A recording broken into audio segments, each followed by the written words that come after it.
Do women experience hormonal changes during the menstrual cycle? What is the truth about penis size? Hello to all lovers of psychology and sexuality. Today, we will unveil the sexual curiosities of women. If you are interested in these topics, make sure to subscribe and activate the notification bell to not miss our future videos. Also, leave us comments and share your experiences in the section below. Let's get started. Yes, women experience hormonal changes during the menstrual cycle. Estrogen and progesterone levels fluctuate throughout the cycle, affecting sexual desire, vaginal lubrication, and other aspects of sexual response. The truth about penis size is that most individuals fall within an average range. What is more important in sexual relationships is communication, emotional connection, and mutual satisfaction, not penis size. Academic research. The Kama Sutra is a subject of study in academia, where its historical, cultural, and sociological aspects are analyzed to better understand its impact on contemporary society. Addressing female sexuality. Unlike many historical texts on sexuality, the Kama Sutra dedicates significant space to exploring the pleasure and sexual needs of women, making it an important reference for understanding female sexuality today. In some tribes in Africa, such as the Maasai in Kenya and Tanzania, circumcision rituals are practiced as part of male sex education, where young men are initiated into adulthood and taught gender roles and sexual responsibilities. Age and orgasm. As women age, they often find it easier to reach orgasm. This is due to increased knowledge of their bodies and greater confidence in sexual intimacy. Alternative and complementary medicine. Some alternative and complementary therapies, such as acupuncture, herbal therapy, and massage therapy, have been used to treat erectile dysfunction, although the scientific evidence of their effectiveness is limited and variable. Anal muscle exercises. Some people practice exercises to strengthen anal muscles, such as Kegel exercises, to improve comfort and control during anal sex. Anal stimulation. While not all women enjoy anal stimulation, some find pleasure in positions that allow for stimulation of this area, such as the doggy style or spooning position. Anonymous toys. Some stores offer anonymous sex toy purchasing services, where products are shipped in discreet, unmarked packages to ensure customer privacy. Anorgasmia and masturbation. Masturbation can be a safe and effective way to explore individual sexual response and learn which techniques or stimuli are most effective in inducing orgasm in individuals with anorgasmia. Anorgasmia and pain disorders. Some individuals experience pain during sex, which can hinder the ability to reach orgasm. Effectively treating pain disorders can help improve sexual response. Anorgasmia and psychological disorders. Anorgasmia may be associated with psychological disorders such as depression, anxiety, or post-traumatic stress disorder, which can negatively affect sexual function and enjoyment. Anorgasmia and social stigma. Social stigma associated with anorgasmia can make it difficult for people to seek help or support, prolonging emotional suffering and frustration. Antibiotic resistance. Some bacteria that cause STDs, such as gonorrhea, are developing resistance to commonly used antibiotics, making treatment more difficult. Aphrodisiac foods. Throughout history, certain foods have been attributed with the ability to increase sexual desire. Some examples include oysters, chocolate, and asparagus.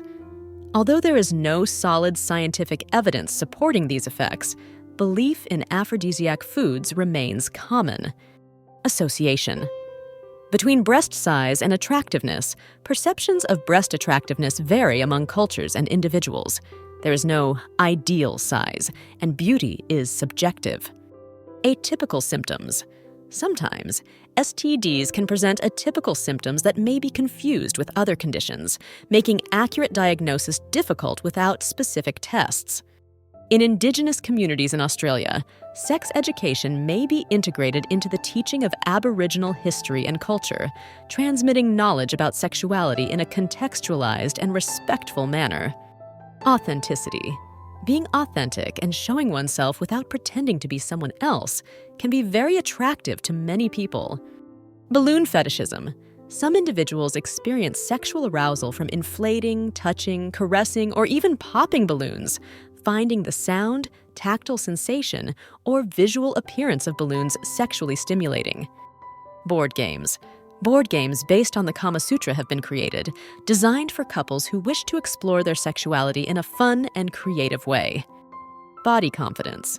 Feeling confident and comfortable in one's body can greatly impact a woman's willingness to experiment with different sexual positions and embrace her sexuality more fully. Breaking with the traditional model. Open relationships challenge the traditional model of monogamous relationships, offering an alternative for those seeking unconventional forms of intimacy and commitment. Breastfeeding fetishism. Some people experience sexual arousal by observing or participating in breastfeeding during sexual activities. This fetish may be related to maternal connection and intimacy of breastfeeding. Breathing techniques. Synchronized breathing with the partner during foreplay can intensify the emotional and physical connection, creating a more intimate and satisfying sexual experience for both parties. In certain regions of sub-Saharan Africa, non-governmental and community organizations hold initiation ceremonies for young people, during which sexual education, tradition, and rites of passage into adulthood are imparted. Changing norms. Social and cultural norms surrounding open relationships are evolving. What was once considered taboo or unacceptable is now more widely accepted in many communities. Classical music's effect. It has been observed that classical music, particularly Vivaldi's Autumn, can increase sexual arousal. Scientists believe this is due to the rhythm and structure of the music, which may match the rhythm of sexual activity. Underwear fetishism. Some people have a specific fetish for underwear, whether their own or others. The attraction may be related to the sensuality of the garment and the anticipation of what is underneath. Vaginal dilators. Vaginal dilators are toys designed to help women increase vaginal elasticity and flexibility, especially useful after gynecological surgeries or during menopause. Variability in preferences. Masturbation preferences and techniques can vary widely among women, and what works for one may not be effective for another. It's important to experiment and discover what feels best for each individual. Variation in speed and rhythm. Women's preferences for speed and rhythm during sexual activity can vary, from fast and energetic positions to softer, slower ones, depending on their mood and level of arousal. Variety of stimuli. Foreplay can involve a wide range of physical and emotional stimuli, ranging from gentle caresses to seductive words. For many women, emotional and mental stimulation is as important as physical stimulation. Vertical transmission. Some STDs, such as HIV and syphilis, can be transmitted from mother to child during pregnancy, childbirth, or breastfeeding, known as vertical transmission. Virginity. The perception of virginity and its importance varies widely depending on culture and time. In some places, it is highly valued, while in others, it is considered less relevant. Human sexuality is a fascinating and diverse field that never ceases to amaze us. Sexual curiosities unveil the wonderful complexity of the human experience in the intimate realm. As we explore and understand these facts, it is crucial to remember that each individual is unique in their sexual experience. Respecting and communicating with your partner are the keys to a satisfying and healthy sexual life. Sexual education and understanding are essential tools for fully embracing our sexuality.